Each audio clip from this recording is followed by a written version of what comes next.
Hello class 12। तो आज हमारे फाइनल रिवीजन स्टार्ट हो रहा है मैक्रो इकोनॉमिक्स का।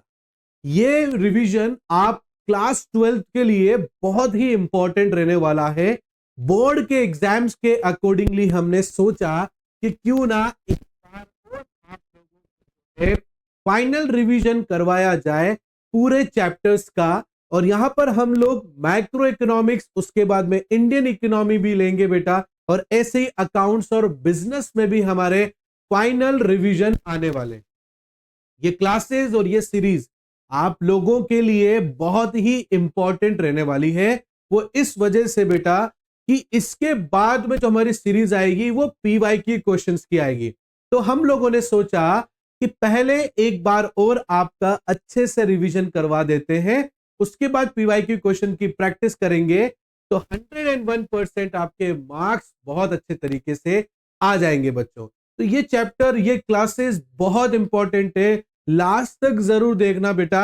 बहुत ही अच्छे और शॉर्ट नोट्स के साथ में हम यहां पर आपको हर चीज को इजीली समझाएंगे। आप लोग एकदम आराम से बैठ जाओ, हर एक एक चीज को जो है आप लोग यहां पर समझो, और अपने साथ में पेंसिल, पेन, कटर, रबड़ जो भी ले सकते हो सब लेकर बैठ जाओ रजिस्टर के साथ में, और आराम से नोट्स भी बनाते जाओ जैसा जैसा मैं बोलते जा रहा हूं बेटा। और अगर आपको ये शॉर्ट नोट्स चाहिए बेटा तो आप व्हाट्सएप पे हम लोगों को जो है बोल सकते हैं बेटा, व्हाट्सएप पे ज्वाइन कर सकते हैं, और वहां पर हम लोग आपको पीडीएफ इन शॉर्ट नोट्स की शेयर कर देंगे बेटा। और कमेंट करके प्लीज जरूर बताना कि आपको ये हमारी सीरीज कैसी लग रही है। आज का हमारा ये जो लेक्चर है वो आप लोगों को कैसा लगा है बेटा। पूरा बोर्ड के अकॉर्डिंग बनाया, लास्ट तक जरूर देखना बेटा। अगर आपने ये अच्छे से देख लिया तो मैक्रो इकोनॉमिक्स मैं कह रहा हूं आपकी अच्छे से क्लियर हो जाएगी। उसके बाद जब हम लोग पीवाई के क्वेश्चंस की सीरीज लेकर आएंगे तो देखना बेटा, आपको सारे क्वेश्चन समझ में आएंगे और उनके आंसर भी आप लोगों को अच्छे से क्लियर हो जाएंगे। देन उसके बाद में आप फाइनली प्रिपेयर्ड हो जाओगे आपके 12th के एग्जाम आते आते तक, कि आप अब अच्छे से अपने एग्जाम्स को अटेंड कर सकते हो। लास्ट तक हम बने हुए हैं आपके साथ में। ये सीरीज खत्म होते ही पीवाई के क्वेश्चंस हम लेकर आएंगे, बहुत इंपॉर्टेंट है बेटा। मोस्ट रिपीटेड क्वेश्चंस हम लोग वहां पर डिस्कस करेंगे। उसको डिस्कस करने से पहले आप प्लीज ये रिवीजन जरूर अपना पूरा कंप्लीट कर लेना। तो चलिए स्टार्ट करते हैं और आज देखते हैं कि हमारे पास में क्या क्या इस क्लास में हमें मिलने वाला है। तो देखो बेटा, ये क्लास जो है आपको जो मैक्रो इकोनॉमिक्स की है, ये फ्राइडे को आपको जो है रात को 8 बजे मिलेगी बेटा। और एक और इसका पार्ट आएगा डे 2 के नाम से, उसमें आपको सैटरडे को रात को 8 बजे मिलेगा बेटा। आज की इस क्लास में मैक्रो इकोनॉमिक्स के 3 हम लोग चैप्टर स्टार्टिंग के अटेंड करने वाले हैं, जिसमें हम लोग यहां पर इंट्रोडक्शन ऑफ मैक्रो इकोनॉमिक्स, दूसरा determination of income and employment, और तीसरा मनी के ऊपर हम लोग यहां पर डिस्कस करेंगे बच्चों। तो चलिए स्टार्ट करते हैं और इंट्रोडक्शन ऑफ मैक्रो इकोनॉमिक्स से ही स्टार्ट करते हैं बेटा। तो मैक्रो इकोनॉमिक्स में हम इंट्रोडक्शन चैप्टर ले रहे हैं, तो इंट्रोडक्शन से ही बात करते हैं कि मैक्रो मतलब यहां पर क्या है। मैक्रो मतलब यहां पर टोटल से है, पूरे मार्केट का टोटल हम लोग देख रहे हैं। पूरे मार्केट के टोटल देखने के लिए हमारे पास क्या है, जनरल प्राइस लेवल हो सकता है, हमारे पास टोटल एम्प्लॉयमेंट हो सकता है, एग्रीगेट डिमांड हो सकता है, टोटल डिमांड जिसको हम बोलते हैं बेटा। ये सब मैक्रो इकोनॉमिक्स में आता है। मैक्रो मतलब यहां पर पूरे इकोनॉमी की स्टडी करना, और माइक्रो मतलब सिंगल स्टडी करना। जैसे कि कोई मोहन है, ठीक है ना, मोहन कितना कमाता है, मोहन उसमें से कितना खर्च करता है, मोहन कितनी सेविंग करता है, मोहन कितना इन्वेस्टमेंट करता है। तो हम यहां पर एक पर्टिकुलर व्यक्ति की बात कर रहे हैं, तो वो माइक्रो हो जाएगा बेटा। और मैक्रो में क्या हो जाता है बेटा कि पूरे इकोनॉमी, मतलब मोहन जैसे जितने भी लोग हैं वो सब मिलकर कितनी इनकम जनरेट कर रहे हैं, कितना वो पैसा कहां कहां खर्च करते हैं, वो सभी मिलकर टोटल सेविंग्स कितनी करते हैं, ठीक है ना, वो सभी मिलकर जो है कहां कहां पर कितना कितना इन्वेस्टमेंट करते हैं। तो ये सब मैक्रो इकोनॉमिक्स में आता है। बहुत ही इंपॉर्टेंट चैप्टर है, हल्के में बिल्कुल मत लेना बेटा। इसमें से जनरली डिफरेंशिएशन ज्यादा पूछे जाते हैं बेटा, तो इसलिए इसको अच्छे से समझ लो आप लोग। माइक्रो वर्सेस मैक्रो इकोनॉमिक्स का मैंने आपको यहां पर एक छोटा सा डिफरेंशिएशन दे रखा है बेटा, जिसमें माइक्रो इकोनॉमिक्स में इंडिविजुअल कंज्यूमर, है ना, फर्म्स, मार्केट, प्राइस ऑफ, है ना, जो भी चीजें हैं वो एक इंडिविजुअल पर्सन के बेसिस पर है। जैसे मैक्रो इकोनॉमिक्स में क्या होगा बेटा, एंटायर इकोनॉमी, पूरे मार्केट की इकोनॉमी के ऊपर अपन डिपेंड बात कर रहे हैं बेटा, ठीक है ना। Micro usually partially equilibrium, macro usually generally equilibrium, मतलब किसी एक पर्सन की इक्विलिब्रियम के ऊपर हम बात कर रहे हैं, ठीक है ना, एक पार्शियली हम लोग बात कर रहे हैं, बट अगर हम जनरली पूरी इकोनॉमी के ऊपर बात कर रहे हैं, ठीक है, तो वो मैक्रो का पार्ट हो जाएगा बेटा। नेक्स्ट है इंपॉर्टेंस क्या है मैक्रो इकोनॉमिक्स के बेटा, ठीक है ना। तो पहला बेटा नेशनल इनकम। नेशनल इनकम आपको पता है ना, जितने भी वैल्यू है गुड्स एंड सर्विसेज की जो प्रोड्यूस की जाती है उन सब की वैल्यू को टोटल कर लिया जाता है। अब सर आप तो यहाँ बोल रहे हो total value of goods and services और वो नेशनल इनकम आ रहा है, बिल्कुल सही बात है बेटा, कि जितने भी इस देश के अंदर कंप्यूटर्स बनाकर बेचने वाले हैं वो सभी के सभी जितनी प्राइस पर उसको बेचते हैं और बदले में जिनको पैसा मिलता है उस पैसे को अगर हम टोटल कर लें तो वो नेशनल इनकम कहलाएगा, ठीक है बेटा।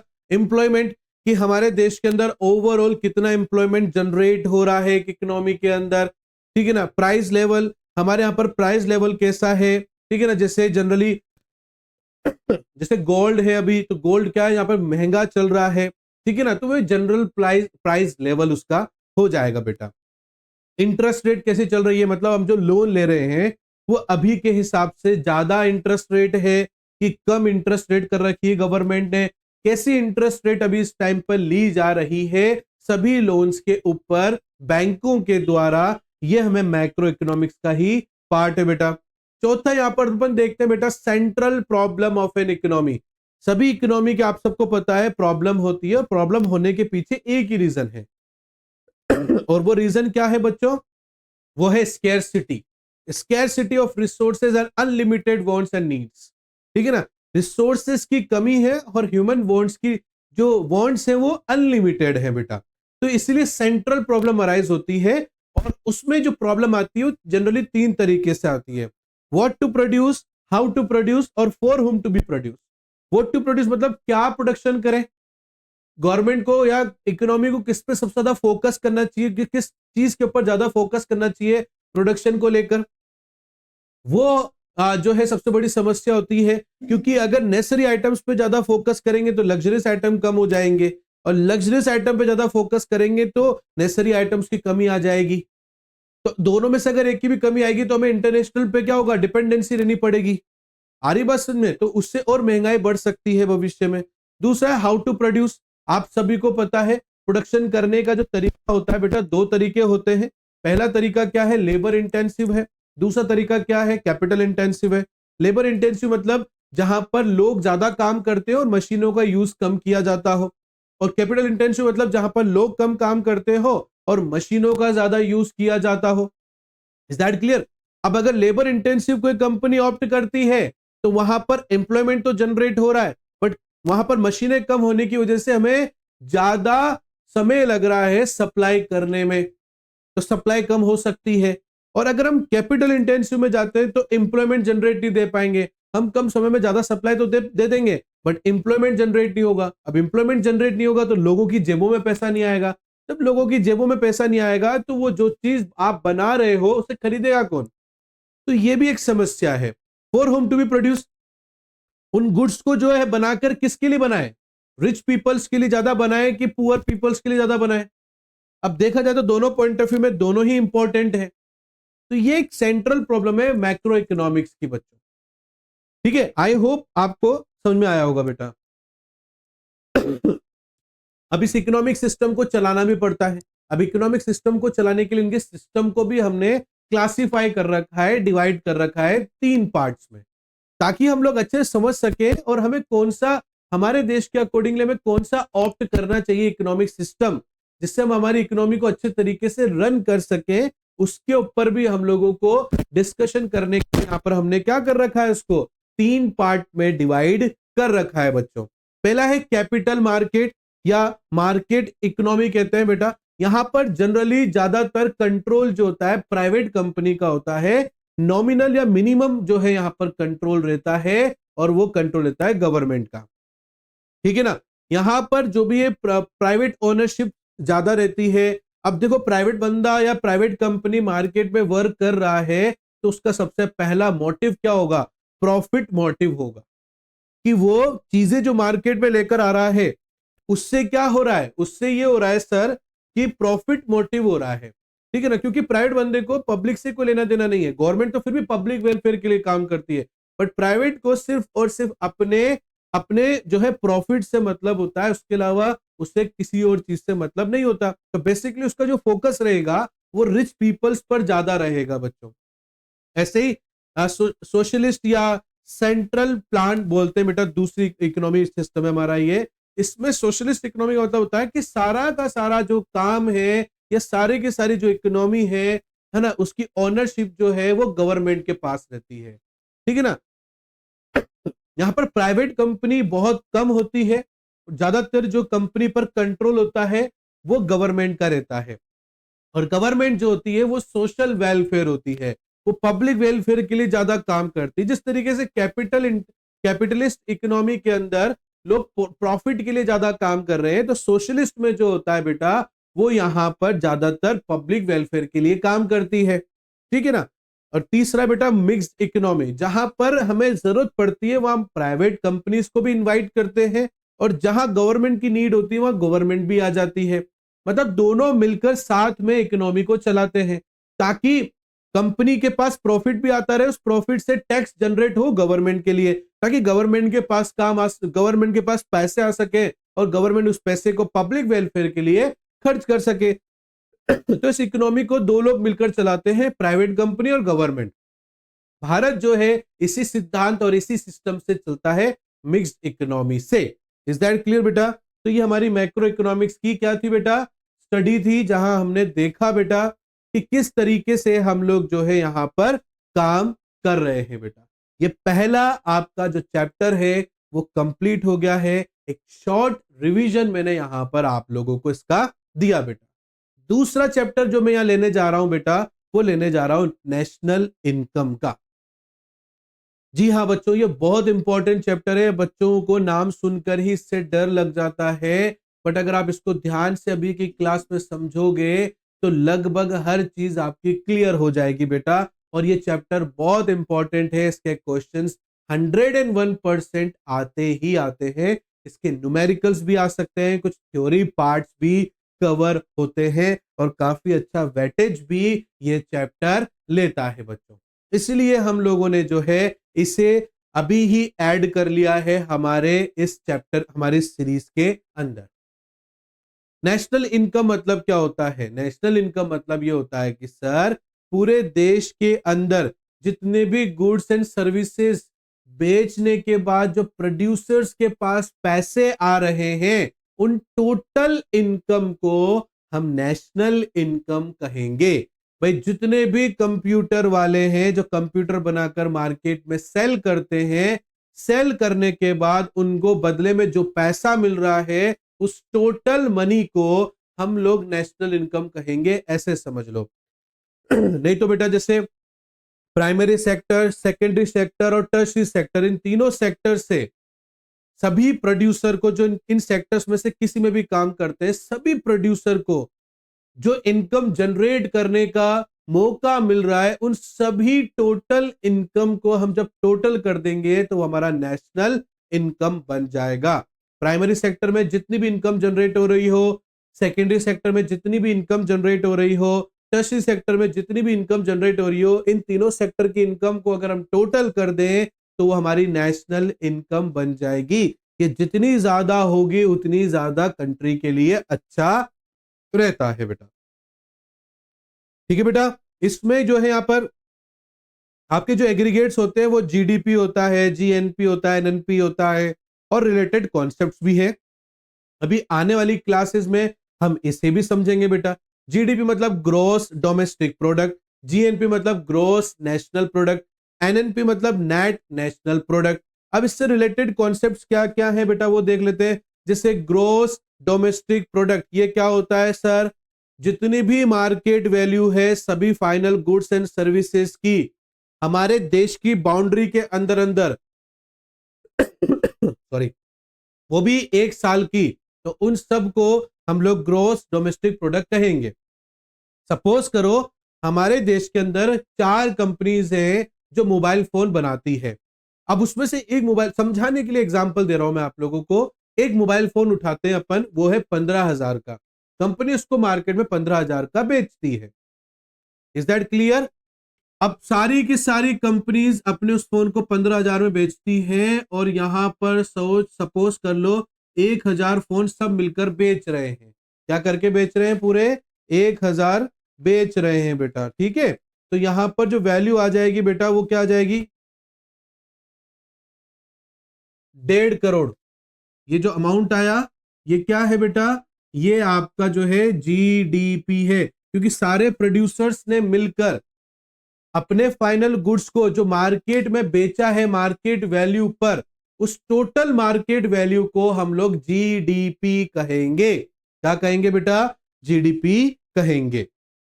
सर डोमेस्टिक टेरिटरी यहां पर क्या है? तो बेटा जियोग्राफिकल बाउंड्रीज, जैसे कि इंडिया की अंदर अंदर बाउंड्रीज की बात कर रहे हैं कि ये मोबाइल फोन जो है हम हमारे भारत देश के अंदर बेच रहे हैं और बेचकर उससे कितनी यहां पर इनकम जनरेट हो रही है, that is called domestic territory. ठीक है ना बेटा? ये फाइनल गुड्स होते हैं बेटा इसके अंदर और can be measured in current price. Current price पर ही एक साल के अंदर, ये कोई एक दिन की सेल की बात नहीं कर रहे बेटा, पूरे एक साल में सभी फाइनल गुड्स एंड सर्विसेज जो मार्केट वैल्यू पर दी जा रही है मार्केट में, उन सब की वैल्यू को टोटल कर लिया जाए तो वो जीडीपी कहलाता है। ठीक है ना? ऐसे 15,000 के मोबाइल फोन मार्केट में सेल करने के लिए कितने हैं? सर 10 लाख फोन है ऐसे मार्केट में जो 15,000 की मार्केट प्राइस पर बेचने के लिए अवेलेबल है। तो 15,000 इंटू 10 लाख कर लो तो जो अमाउंट आएगा वो जीडीपी आपका कहलाएगा बेटा। नेक्स्ट देखो बेटा, जीडीपी वर्सेस जीएनपी। तो बेटा देखो यहां पर क्या है, जीएनपी मतलब होता है, जीडीपी तो मैंने समझा दिया आपको, और जीएनपी क्या होता है बेटा? जीएनपी मतलब होता है ग्रोस नेशनल इनकम। ठीक है ना, या ग्रोस नेशनल प्रोडक्ट जिसको बोलते हैं बेटा। इसमें हमारे नॉर्मल रेजिडेंट्स भी इंक्लूडेड होते हैं, मतलब net factor income from abroad. क्या बोलते हैं बेटा इसको? Net factor income from abroad. जैसे ही डोमेस्टिक टेरिटरी में विदेशी जो नॉर्मल रेजिडेंट्स है उनकी इनकम को जोड़ लिया जाए या उनके फाइनल गुड्स के प्रोडक्ट की वैल्यू को जोड़ लिया जाए तो वो बन जाएगा हमारा ग्रोस नेशनल प्रोडक्ट। क्या बन जाएगा बच्चों? ग्रोस नेशनल प्रोडक्ट वो हमारा बन जाएगा। आई होप बेटा आप लोगों को अच्छे से समझ में आ रहा होगा बेटा। फिर भी अगर कोई चीज आपको समझ में ना आए तो कमेंट करके जरूर पूछना, ठीक है? हम जवाब जरूर देंगे आपको। ये आपका फाइनल रिवीजन है, बहुत अच्छे तरीके से आपको अपना रिवीजन करना है बच्चों, ठीक है ना? कोई भी डाउट आता है, कोई भी परेशानी होती है, आप कमेंट करके हमसे जरूर पूछिएगा, हम जवाब आपको जरूर देंगे।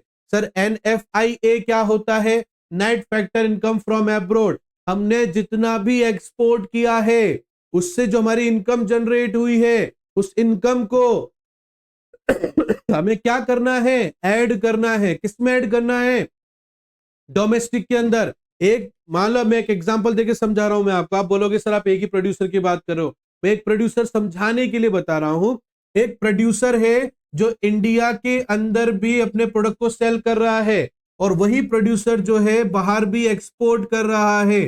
तो अगर मैं इंडिया की इनकम को लूं तो वो बन जाएगा जीडीपी। क्या बन जाएगा? जीडीपी बन जाएगा। बट अगर एक्सपोर्ट को भी मैं वहां पर ऐड कर लूंगा बेटा तो वो ग्रोस नेशनल प्रोडक्ट बन जाएगा। Is that clear? यही है एनएफआईए। एनएफआई मतलब net factor income from abroad.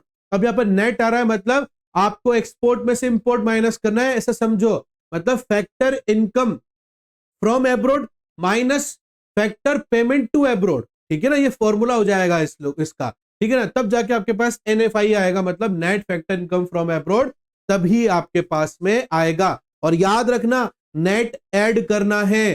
Factor income from abroad देखते ही बच्चे जो होते हैं उसको ऐड कर देते हैं, है ना? कोई समझाता है कि माइनस करके लिख दो, कोई समझाता है प्लस करके लिख दो। मत करो आप तो कुछ भी। आप टाइम लगेगा, 1 सेकंड भी नहीं लगेगा आपको ढंग से। आप जो है net factor income from abroad उसका फॉर्मूला लिखो, factor income from abroad minus factor income paid to abroad. ठीक है ना? दोनों की वैल्यू लिखो माइनस करो, जो आंसर आएगा वो आपका net factor income from abroad होगा, और net factor income from abroad को ही जीडीपी में ऐड करते हैं, तब जाके वो जीएनपी बनता है। क्योंकि एक प्रोड्यूसर इंडिया में भी सेल कर रहा है तो बाहर भी सेल कर रहा है। अगर यहां पर 10 प्रोड्यूसर हैं जो कंप्यूटर्स बनाकर इंडिया में सेल कर रहे हैं, तो वो 10 के 10 प्रोड्यूसर जो है आउट ऑफ इंडिया भी एक्सपोर्ट कर रहे हैं बेटा। आ रही बात समझ में आपको? तो हमने जो एक्सपोर्ट किया वो भी हमें उन प्रोड्यूसर की डोमेस्टिक इनकम में ऐड करना है। अब हम लोग एक्सपोर्ट कर रहे हैं तो इंपोर्ट भी कर रहे होंगे, तो हमें इंपोर्ट माइनस कर देना है हमारे टोटल में से, तो हमारे पास में net factor income from abroad आ जाएगा बच्चों। क्लियर? आई होप आपको समझ में आ गया होगा बेटा। तीसरा बेटा important aggregate and related concept, GDP market price. GDP market price, ठीक है बेटा। Include indirect taxes excluding subsidies, ठीक है बेटा। इसमें क्या होगा? इनडायरेक्ट टैक्सेस इसमें से एक्सक्लूड कर देना है आपको। किसको? सब्सिडीज को। नेट का वर्ड ध्यान रखना है, नेट इनडायरेक्ट टैक्स। किसका ध्यान रखना है? नेट का ध्यान रखना है। अब यहां पर मार्केट प्राइस है और फैक्टर कॉस्ट है। क्या है बेटा? मार्केट प्राइस है और फैक्टर कॉस्ट है। फैक्टर कॉस्ट में आपको यहां पर एनआईटी ऐड नहीं करना है। एनआईटी मतलब यहां पर क्या होता है? Net indirect tax. नेट आ गया वर्ड। अब नेट आ गया, इसको नेट कैसे बनाएंगे? इनडायरेक्ट टैक्स को नेट कैसे बनाएंगे? टोटल इनडायरेक्ट टैक्स में से आपको सब्सिडी लेस कर देना है। अब क्वेश्चन में सब्सिडी गिवन नहीं भी हो तो जीरो मानकर लेस कर दो, तभी जाके आपका एनआईटी आएगा। अब आपको फैक्टर कॉस्ट से मार्केट प्राइस बनानी है, तो मार्केट में जैसे ही प्रोडक्ट जाएगा उसके ऊपर गवर्नमेंट टैक्स ले लेगी। यूं समझो आप उस चीज को। तो फैक्टर कॉस्ट में आपको मार्केट प्राइस बनाना है, मार्केट में जाते ही गवर्नमेंट टैक्स लेगी बेटा, तो फैक्टर कॉस्ट में एनआईटी को ऐड कर देना है और इसका रेसिप्रोकल कर देना है अगर आपको फैक्टर कॉस्ट बनाना है तो। ठीक है ना? आ रही बात समझ में? आपको एक चीज ध्यान रखनी, मैं आपको सीधे सीधे एक ट्रिक बता देता हूं। कोई बच्चे कई बार कंफ्यूज होते हैं कि फैक्टर कॉस्ट में ऐड करना होता है कि लेस करना होता है ना? तो इस चीज को ऐसे याद रखो, मार्केट में प्रोडक्ट जाती गवर्नमेंट उस पर टैक्स ले लेगी, मतलब फैक्टर कॉस्ट में आप जैसे ही एनआईटी ऐड करोगे मार्केट प्राइस बन जाएगा। इज दैट क्लियर बेटा? बात समझ में आ गई आप लोगों को? आगे देखो बेटा, ये मैंने फॉर्मूलेज यहाँ पर लिख रखे हैं बेटा, आप प्लीज इसके स्क्रीनशॉट ले लो। जैसे जीडीपी एफसी है, ठीक है ना? तो जीडीपी एमपी में से हम माइनस कर देंगे एनआईटी को। एनआईटी कैसे निकलता है?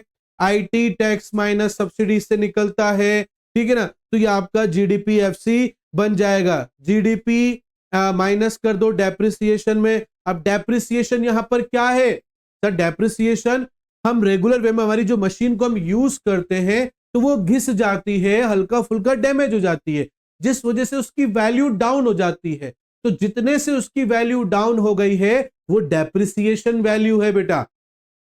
तो ग्रोस को नेट बनाना है, ग्रोस डोमेस्टिक प्रोडक्ट। तो यहां पर ग्रोस है, इसको नेट डोमेस्टिक प्रोडक्ट बनाना है, मतलब जी को एन में कन्वर्ट करना है। तो ग्रोस में से डेप्रिसिएशन माइनस कर दोगे तो वो नेट बन जाएगा बेटा, और नेट में प्लस कर दोगे डेप्रिसिएशन को तो वो ग्रोस बन जाएगा। इज दैट क्लियर बेटा? ये बहुत ही इंपॉर्टेंट चीजें हैं। न्यूमेरिकल में कैलकुलेशन करने से सबसे ज्यादा फोकस आपको इन चीजों पे करना चाहिए कि किन चीजों को ऐड लेस करने से क्या वैल्यू बनती है। हम लोग ज्यादातर हमारा न्यूमेरिकल में फोकस करते हैं, बच्चे यही सबसे ज्यादा गलती करते हैं बेटा। आपको सबसे ज्यादा फोकस किस चीज पर करना है कि वैल्यूज को समझना है कि ग्रोस को नेट बनाना है, तो मेरे को क्या चीज चाहिए जिसको मैं ऐड लेस करके वो बना सकता हूं। अब मेरे को नेट बनाना है तो मैं ग्रोस में से डेप्रिसिएशन लेस कर दूंगा। मुझे मार्केट प्राइस बनानी है तो फैक्टर कॉस्ट में मैं एनआईटी ऐड कर दूंगा। एनआईटी कैसे आता है कि आईटी माइनस सब्सिडीज करके आता है सर। एनएफआईए मेरे को करना है तो कैसे करेंगे? Factor income from abroad minus factor income paid to abroad करेंगे सर। तो इन चीजों को आप लोग न्यूमेरिकल करने से पहले समझो बच्चों, तभी अपन को चीजें क्लियर होंगी। अभी भी अगर बेटा आपको डाउट आता है तो आप मेरे को कमेंट करके पूछ सकते हो बेटा, और कमेंट करके ये जरूर बताना कि किस किस को पीडीएफ चाहिए। बहुत ही जबरदस्त पीडीएफ है बेटा, फास्ट रिवीजन करने के लिए तो बेहतरीन है बेटा, ठीक है?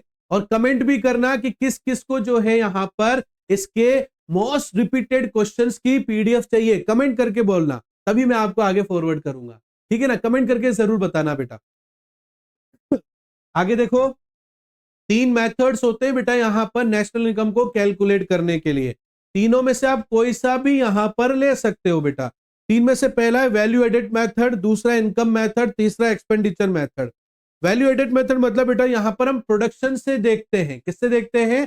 प्रोडक्शन से, कि एक देश के अंदर टोटल फाइनल गुड्स का प्रोडक्शन कितना हो रहा है, तो उससे हम पता लगाते हैं नेशनल इनकम। अब आप बोलोगे सर प्रोडक्शन से कैसे पता लगेगा?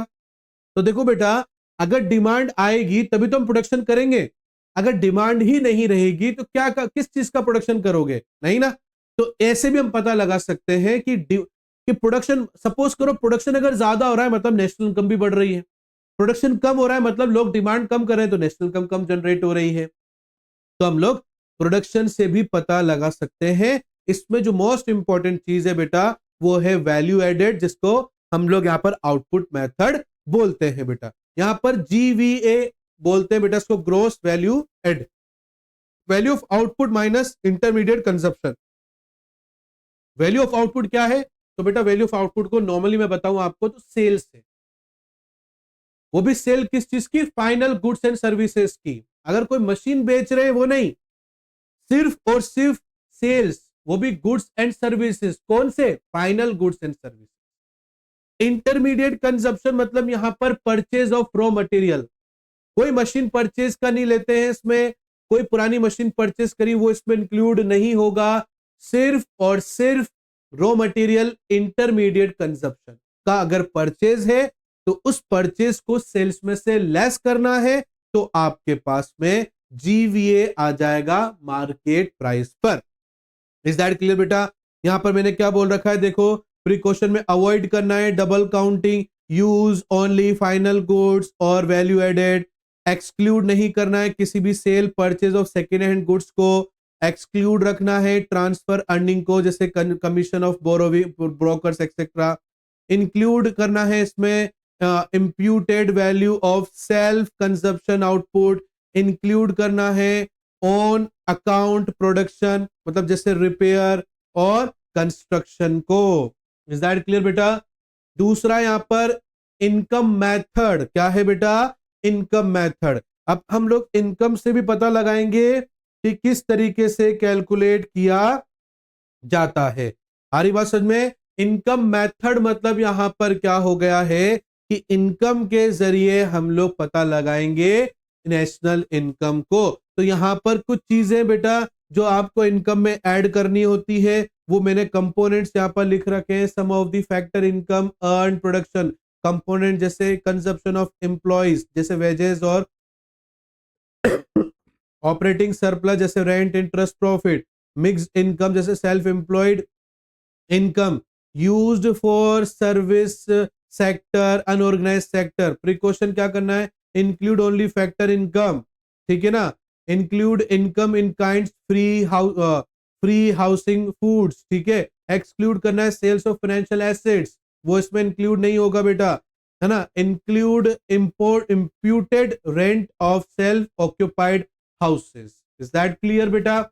आई बात समझ में आपको? या आपको सब पीडीएफ मिल जाएगा बेटा, डोंट वरी, ठीक है। आप लोग मेरे को कमेंट करके जरूर बोलना, मैं आपको पीडीएफ जरूर सेंड करूंगा। एक्सपेंडिचर मतलब खर्चों से भी पता लगाया जा सकता है नेशनल इनकम के ऊपर। भाई हम जो डिमांड करेंगे उस पर खर्चा भी तो करेंगे ना, तो जितना ज्यादा खर्चा होगा मतलब हम लोग उतनी डिमांड कर रहे हैं, हम लोग उतनी डिमांड कर रहे हैं मतलब नेशनल इनकम बढ़ रहा है हमारा, कम डिमांड हो रहा है मतलब कम खर्चा हो रहा है, तो मतलब कम नेशनल इनकम जनरेट हो रही है। इसमें जीडीपी आएगा बेटा आपका, जिसमें आपको 4 कंपोनेंट्स लेने हैं। पहला है कंजप्शन मतलब प्राइवेट फाइनल कंजप्शन एक्सपेंडिचर, आई लेना है बेटा ग्रॉस डोमेस्टिक कैपिटल फॉर्मेशन मतलब इन्वेस्टमेंट लेना है, जी मतलब गवर्नमेंट ऑफ फाइनल कंजप्शन लेना है, और एक्सपोर्ट नेट एक्सपोर्ट लेना है जिसमें से एक्सपोर्ट माइनस इंपोर्ट करना है। इज दैट क्लियर बच्चे? ये कुछ प्री क्वेश्चन से बेटा उसको लेकर, जैसे include only final expenditure, exclude transfer payments, exclude purchase of second hand goods, exclude purchase of final assets, ये सब आपको इसमें से हटा देने हैं। नेक्स्ट बेटा real GDP and nominal GDP क्या होता है? तो सर देखो नॉमिनल जीडीपी जो है कैलकुलेट किया जाता है करंट ईयर प्राइस पर। नॉमिनल जीडीपी करंट ईयर के प्राइस पर कैलकुलेट किया जाता है जिसमें इन्फ्लेशन का इफेक्ट इंक्लूड रहता है। रियल जीडीपी कैलकुलेट किया जाता है बेस ईयर प्रीवियस ईयर का, जिसमें से हटा दिया जाता है इन्फ्लेशन के इफेक्ट्स को। फॉर्मूला आपके सामने लिख रखा है बेटा दोनों का, प्लीज आप लोग इसको भी अच्छे से देख लेना। ये है बेटा concept of net include GDP, ये मैंने आपको भी बता दिया बेटा इसके बारे में कि नेट इंक्लूड इन जीडीपी में क्या आएगा, जैसे नॉन मार्केट ट्रांजैक्शन, जैसे house hold service by house wife, ये नहीं आएगा, ये नॉन मार्केट होता है बेटा। इलीगल एक्टिविटीज नहीं आएगी, ट्रांसफर पेमेंट्स जो है यहाँ पर नहीं आएगा बेटा। अगर आप कोई सेकेंड हैंड गुड्स बेच रहे हो वो नहीं आएगा बेटा। फाइनेंशियल एसेट्स नहीं आएगी इसमें, और इंटरमीडिएट गुड्स नहीं आएगा। Is that clear? और ये वेलफेयर एंड द जीडीपी है बेटा। GDP is not a perfect measure of welfare because does not account for income distribution. ये सिर्फ अपन को एक कैलकुलेशन देता है, कोई इससे वेलफेयर, हाँ ये जरूर है, इससे प्लानिंग को बनाने में हमें सुविधा मिलती है, हमें ये पता चलता है किन चीजों को इग्नोर करना है, किन चीजों को इग्नोर नहीं करना है। इज दैट क्लियर बच्चों? और ये इंपॉर्टेंट फॉर्मूला है बेटा, ये सब आपको मैं उसमें पीडीएफ में प्रोवाइड करवा दूंगा बेटा। हमारा अब लास्ट आज की सीरीज का चैप्टर रह गया बेटा मनी एंड बैंकिंग का। आज मनी इन बैंकिंग पढ़ के बेटा इस सीरीज को हम यहीं पर ही, मतलब इस चैप्टर को, इस क्लास को यहीं पर ही हम बंद कर देंगे बेटा। नेक्स्ट जो है सैटरडे को इसका अपकमिंग वीडियोस भी आ जाएगा। Is that clear? ये आपको फ्राइडे को मिल जाएगा बेटा ये वाला, और सैटरडे को अगले ही दिन, जस्ट अगले ही दिन बाकी रिमेनिंग चैप्टर का वन शॉट आपको मिल जाएगा बच्चों। आई होप आपको ये सीरीज काफी हेल्पफुल लग रही होगी, आपके काफी सारे अच्छे डाउट्स भी क्लियर हुए होंगे बेटा। लास्ट चैप्टर पढ़ते हैं हमारा मनी एंड बैंकिंग का। तो मनी क्या है? Money is anything which is widely acceptable in whole the world, जो हमारी बेसिक नीड्स को फुलफिल करती हो, हमारी वांट्स को फुलफिल करने में हमारी सबसे बड़ी भूमिका निभाती है बेटा, वो है पैसा। पैसे से पूरी इकोनॉमी रन कर रही है, पैसों से आपकी डिमांड फुलफिल हो रही है, ठीक है ना। बेस्ट डिमांड, पैसों से हमारी बेसिक नीड्स भी फुलफिल की जा रही है, तो उसे मनी बोलते हैं। मनी का पहला फंक्शन क्या है? प्राइमरी फंक्शन है सर पहला तो मीडियम ऑफ एक्सचेंज है। हर चीज को खरीदने के लिए हमें जरूरत पड़ती है पैसों की। मेजर ऑफ वैल्यू, हर चीज को तोला मोला जा सकता है पैसों से। सेकेंडरी फंक्शन क्या है? हम इसको स्टोर करके रख सकते हैं। Can be saved for future use, भविष्य के यूज के लिए। स्टैंडर्ड ऑफ डिफर्ड पेमेंट, भविष्य में पेमेंट करने का वादा भी कर सकते हैं हम पैसों से बेटा, ठीक है ना। Transfer of value, can transfer purchasing power, है ना, across space and the time, बिल्कुल सही बात है। जो जितना ज्यादा कमाता चला जाएगा उसकी उतनी ही परचेजिंग पावर इंक्रीज होती चली जाएगी बच्चों। नेक्स्ट है बेटा मनी सप्लाई। तो मनी सप्लाई बेटा यहाँ पर चार चीजों में हमने इसको डिवाइड कर रखा है कंपोनेंट्स को। Total money, total volume of money held by public act as a point of time, ठीक है ना। पब्लिक के पास कितना पैसा है इसे मेजर करने के लिए चार कंपोनेंट्स है, M1, M2, M3 और M4। M1 मतलब जिसको नैरो मनी कहते हैं, currency with public plus demand deposit plus other deposit with RBI. ये चीजें आप लोग नोट डाउन कर लेना बेटा, बहुत ही इंपॉर्टेंट है ये, ठीक है। दूसरा बेटा M2, जिसमें M1 तो पूरा आएगा, साथ में पोस्ट ऑफिस सर्विस डिपॉजिट भी आ जाएगी, सेविंग डिपॉजिट भी। M3 broad money equal to, इसको ब्रॉड मनी बोलते हैं बेटा, जिसमें M1 पूरा आएगा और टाइम डिपॉजिट जो बैंक में हो रहा है वो इसमें पूरा आएगा। M4 मतलब M3 पूरा आएगा इसमें और टोटल पोस्ट ऑफिस डिपॉजिट इसमें आ जाएगी। जो सबसे कॉमन है यहाँ पर वो M1 और M3 है। M1 इज मोस्टली लिक्विडिटी और M4 is the least liquid, ठीक है। आ रही बात समझो बेटा आप लोगों को। आगे देखो, सेंट्रल बैंक, आपको सबको पता है हर कंट्री के पास में अपना एक सेंट्रल बैंक होना बहुत जरूरी होता है बेटा। सेंट्रल बैंक जैसे भारत में आरबीआई है, रिजर्व बैंक ऑफ इंडिया, इसका सबसे इंपॉर्टेंट काम है पब्लिक वेलफेयर के लिए काम करना, सबसे पहले पब्लिक के लिए सोचना। और जितनी भी कॉमर्शियल बैंक है इंडिया के अंदर वो सभी आरबीआई के कंट्रोल में आती हैं। आरबीआई जिस तरीके से उन्हें काम करने के लिए बोलता है इन्हें उसी तरीके से ही काम करना पड़ता है, ठीक है ना। और यहाँ पर आरबीआई के पास में ही मोनोपोली राइट्स है या कंट्रोल है नोट्स को प्रिंट करने के लिए। नोट्स में यहाँ पर बोल रहा हूं, ठीक है ना। कॉइन्स जो है फाइनेंशियल मिनिस्टर, फाइनेंस मिनिस्ट्री ही यहाँ पर छापती है। इज दैट क्लियर बेटा? तो सेंट्रल बैंक जो होती है वो मॉनेटरी कंट्रोल होता है और यहाँ पर जो है वो पब्लिक वेलफेयर के लिए होती है, जबकि कॉमर्शियल बैंक का जो मोटिव होता है मार्केट में आने का, वो मार्केट में आने का मोटिव सिर्फ एक ही है बेटा, to earn the maximum profit. क्या करना? ज्यादा से ज्यादा पैसे कमाना। ठीक है ना? बैंकर्स टू द गवर्नमेंट बेटा, ये मेंटेन करती है गवर्नमेंट के अकाउंट को, एक तरह से गवर्नमेंट की एजेंट होती है आरबीआई। आरबीआई हर काम गवर्नमेंट के करती है। पब्लिक डायरेक्टली जो है अपने काम आरबीआई से नहीं करा सकती है, अपने अकाउंट वहां डिपॉजिट, अपने अकाउंट वहां पर ओपन नहीं करवा सकती, अपने पैसे वहां पर डिपॉजिट डायरेक्टली नहीं करवाती है, बट ये गवर्नमेंट के सारे काम करता है। ये बैंकरों का बैंक है। आरबीआई पूरे इंडिया के अंदर सभी बैंकों को कंट्रोल करता है, और इस कंट्रोल करने के लिए उनके पास में कुछ टूल्स होते हैं जिसको हम एसएलआर, सीआरआर, एलआरआर बोलते हैं। अब ये क्या होता है इसको वन बाय वन करके समझेंगे। क्रेडिट कंट्रोल, मॉनेटरी पॉलिसी, यहां पर मॉनेटरी पॉलिसी के थ्रू आरबीआई जो है पूरे देश के अंदर कंट्रोल करती है मनी सप्लाई को। जब लगता है बढ़ाना चाहिए तो बढ़ाती है, और जब लगता है घटाना है तो घटाती है। कॉमर्शियल बैंक आ गया बेटा। कॉमर्शियल बैंक का मार्केट में होने के पीछे एक बहुत बड़ा रीजन यही है कि वो मार्केट में इसलिए क्योंकि उसको मैक्सिमम प्रॉफिट अर्न करना है। प्राइमरी फंक्शन क्या है? कि हमारे पैसों को एक्सेप्ट करती है सेविंग अकाउंट के रूप में, करंट अकाउंट के रूप में, फिक्स अकाउंट के रूप में बेटा। और इसका बेसिक काम यह है कि हमें लोन देना, चाहे सिक्योरिटी लोन हो, ओवरड्राफ्ट लोन हो, कैसा भी लोन हो बेटा, ये हमें लोन देती है। सेकेंडरी फंक्शन क्या है बेटा? ये हमारे एजेंसी फंक्शन है, ये हमारे लिए एक एजेंट के रूप में काम करती है। चाहे हमारा फंड ट्रांसफर करना हो, बिल पेमेंट करना हो, या कोई चेक कलेक्ट करना हो, ये जो कॉमर्शियल बैंक होता है हमारे लिए एक एजेंट के रूप में काम करती है।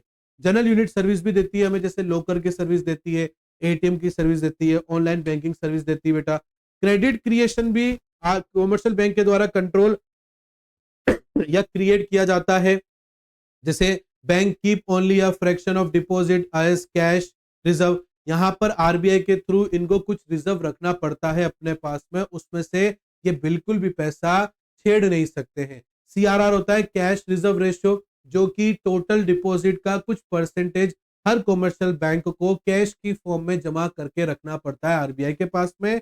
और एसएलआर मतलब स्टैट्यूटरी लिक्विडिटी रेशियो, ये टोटल डिपॉजिट का कुछ परसेंटेज आरबीआई के इंस्ट्रक्शन में कॉमर्शियल बैंक अपने पास ही रिजर्व रखता है बेटा। ठीक है ना? रेस्ट इज यूज, बाकी सब वो पैसा यूज कर सकते हैं लोन के रूप में। ठीक है ना? यहाँ पर लोन दिया जाता है, न्यू डिपॉजिट क्रिएट्स वगैरह एंड ऑल दैट, ये सब चीजें इसमें की जाती है। मनी कंट्रोल कैसे करते हैं बेटा? ये सारा का सारा पीडीएफ मैं आपको प्रोवाइड करा दूंगा, बट मैं आपको इसको समझा देता हूँ बेटा। मनी मल्टीप्लायर से कैसे बेटा? देखो यहाँ पर कुछ इंस्ट्रूमेंट होते हैं, सीआरआर, एसएलआर। यहाँ पर जैसे लगता है आरबीआई को कि मार्केट मनी फ्लो ज्यादा है, तो वो सीआरआर बढ़ा देती है। अब सीआरआर बढ़ जाएगा मतलब कॉमर्शियल बैंक को ज्यादा अमाउंट रिजर्व रखना पड़ेगा आरबीआई के पास में। तो यहाँ पर जब ज्यादा पैसा हुआ चला जाएगा तो लोन देने के लिए पैसा कम बचेगा कॉमर्शियल बैंक के पास में, तो वो इंटरेस्ट रेट बढ़ा देगी ताकि हम और आप जो है लोन कम लें बेटा। और इसका उल्टा कर देगी अगर मनी फ्लो मार्केट में कम है तो। और ये चीज एसएलआर में भी होती है बेटा। ठीक है ना? इसके अलावा यहाँ पर मैंने ये बता दिया आपको बेटा, इसका देख लो प्लीज, आप पढ़ लेना इसको। आगे देखो बेटा, सेंट्रल बैंक कैसे कंट्रोल करता है? क्वांटिटेटिव बेटा, जिसमें बैंक रेट आता है। बैंक रेट मतलब यहाँ पर जो है आरबीआई से लोन लिया जाता है कॉमर्शियल बैंक के द्वारा लॉन्ग टर्म के लिए, तो बैंक रेट बढ़ा देते हैं बेटा। बैंक रेट बढ़ा देते हैं तो कॉमर्शियल बैंक लोन कम लेता है। जब कॉमर्शियल बैंक लोन कम लेगा तो वो लोन कम देगा, तो कम देने के लिए वो भी क्या करेगा? इंटरेस्ट रेट को बढ़ा देगा अगर मार्केट में मनी सप्लाई ज्यादा है तो, और इसका उल्टा कर देंगे अगर मनी सप्लाई कम है तो। रिपो रेट मतलब क्या होता है? एक कोलेटरल सिक्योरिटी शॉर्ट टर्म के लिए आरबीआई जो है कॉमर्शियल बैंक को लोन देता है। इसमें रिपो रेट को बढ़ा दिया जाता है अगर मनी सप्लाई ज्यादा है तो। अब रिपो रेट ज्यादा बढ़ जाएगी तो बोरोविंग कम करेगी कॉमर्शियल बैंक, और बोरोविंग कॉमर्शियल बैंक कम करेगी तो यहाँ पर वो भी लोन कम देगी और इंटरेस्ट रेट बढ़ा देगी। इसका वाइस वर्सा करना है बेटा आपको। ठीक है ना? ऐसे बेटा हमारा ये सीआरआर मैंने अभी आपको समझा दिया बेटा, ऐसे आपका एसएलआर ये भी मैंने आपको समझा दिया। ठीक है ना? ये हमारा जो है ओपन मार्केट ऑपरेशन, यहाँ पर क्या होता है? आरबीआई जो है या तो अपने जो भी सिक्योरिटीज होती है उसको सेल करने के लिए आ जाती है या बाय करने के लिए आ जाती है। सेल कब करती है बेटा? जब मार्केट मनी फ्लो ज्यादा है तो सेल करेगी अपनी सिक्योरिटी को, और सारे कॉमर्शियल बैंक मिलके क्या कर लेंगे? उसको बाय कर लेंगे। उस वजह से कॉमर्शियल बैंक के पास पैसे कम हो जाते हैं, तो कम हो जाते हैं तो वो लोन कम देगी। इसका उल्टा कर देंगे अगर मनी फ्लो मार्केट में कम रहेगा तो। क्वांटिटेटिव बेटा मार्जिनल रिक्वायरमेंट होते हैं, मोरल भी होता है कि आरबीआई यहाँ पर इंस्ट्रक्शन दे देता है, अगर कोई भी काम नहीं कर रहा है तो बोल देती है भैया मार्केट मनी सप्लाई ज्यादा है, लोन कम देना कम करो, ये मेरी तरफ से इंस्ट्रक्शन है, नहीं फॉलो करोगे तो स्ट्रिक्ट एक्शन लिया जाएगा, सीधा सीधा ये बोल दिया जाता है। क्योंकि बहुत से कॉमर्शियल बैंक के पास में क्या है ना बेटा, बहुत सारा पैसा होता है, इन सब रिस्ट्रिक्शंस लगाने के बाद भी उनके पास बहुत सारा पैसा बच जाता है, तो इस वजह से आरबीआई को मोरल करना पड़ता है बेटा। इज दैट क्लियर बेटा? तो ये आपका जो है वन शॉट में मैक्रो इकोनॉमिक्स का मैंने ये 3 चैप्टर आपके कंप्लीट कर दिए हैं।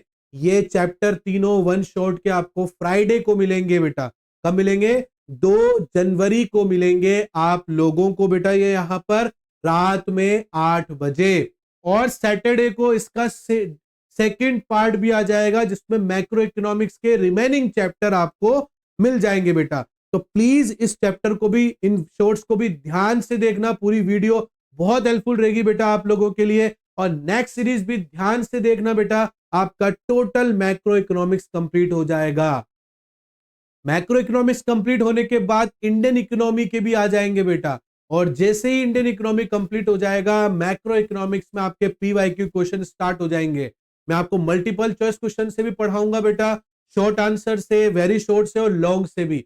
साथ ही साथ में मैं आपको आंसर कैसे अटेंड करना है, क्वेश्चन का आंसर किस तरीके से लिखना है कि उस क्वेश्चन के पूरे मार्क्स आपको मिल जाएं, वो पूरा फॉर्मेट सीबीएसई के अकॉर्डिंग मैं आपको समझाऊंगा बेटा। तो इसीलिए क्लास में लास्ट तक जरूर बने रहना बेटा। और पीवाई, इसके साथ साथ पीवाईक्यू सीरीज भी जरूर आप लोग ज्वाइन करना बेटा, क्योंकि वहां पर फॉर्मेट भी सिखाएंगे।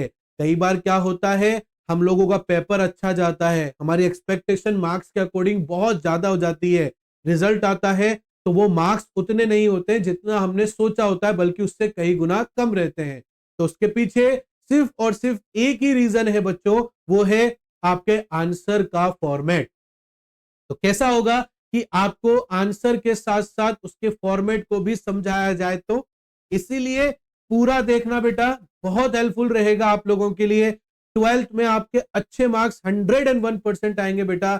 बस जैसा मैं कहता जा रहा हूं वैसे करते जाओ, आपके मार्क्स बहुत अच्छे आने वाले हैं अगर आप मेरे साथ मेहनत करोगे, ठीक है ना। अब आप मेहनत नहीं कर रहे हो, सिर्फ आपने वीडियो देख लिया, अब आप घर पे प्रैक्टिस नहीं कर रहे हो, मैंने जो पीडीएफ आपके लिए बोला आपने वो मेरे से ली नहीं है, और अगर ले लिए तो उस पर ढंग से आप काम नहीं कर रहे हो बेटा, तो फिर आपके मार्क्स नहीं आएंगे। आपको मेरे साथ साथ मिलकर हार्डवर्क करना पड़ेगा, मेहनत करनी पड़ेगी, तभी जाकर आपके अच्छे मार्क्स आएंगे बेटा। और तभी जाकर बेटा ये जो मेरी मेहनत है ये भी सार्थक होगी बेटा।